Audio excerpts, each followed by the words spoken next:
আসসালামু আলাইকুম বিসমিল্লাহির রহমানির রহিম। আমি আজকে বানাবো ভেজিটেবল পাস্তা। তার জন্য আমি গাজর কুচি করে নিচ্ছি, তারপরে পেঁয়াজগুলি কেটে নিচ্ছি। আপনারা দেখতে পাচ্ছেন গাইস।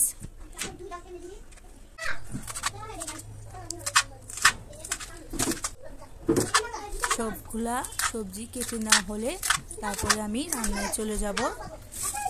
এখন আমি কিছু কাঁচামরিচ কেটে নিচ্ছি।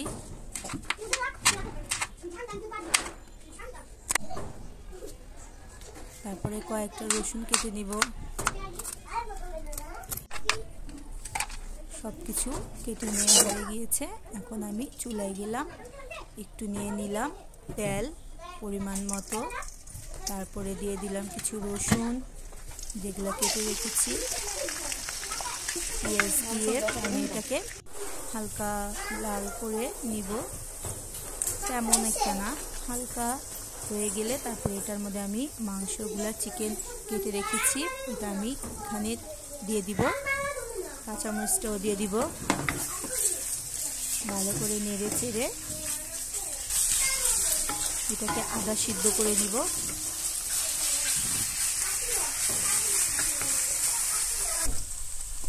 এখন আমার এটা হালকা করে ভাজা নেওয়া হয়েছে। এখন আমি এটার মধ্যে সামনে একটু পানি অ্যাড করলাম। তারপরে এখানে দিয়ে দিচ্ছি টমেটো সস, সবজিগুলো দিয়ে দিলাম।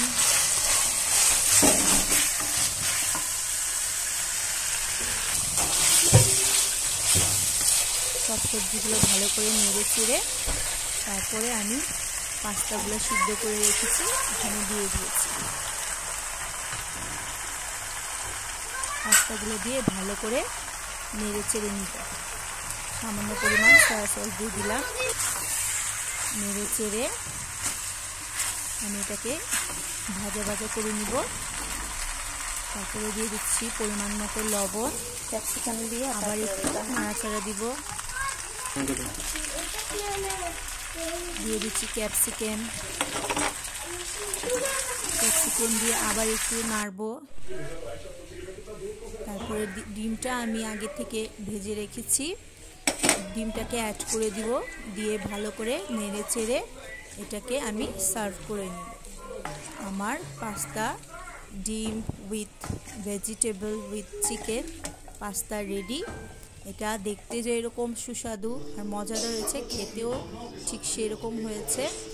আপনারা আমার পাস্তার রেসিপিটা ফলো করে যদি ঘরে বানিয়ে এরকম করে খেয়ে দেখতে পারেন, খুবই টেস্টি, খুবই ডেলিশিয়াস একটা রেসিপি। সকলেই, ছোট বড় সকলেই এটা পছন্দ করে। আপনারা এভাবে খুবই সহজে ঘরে বানিয়ে নিতে পারেন।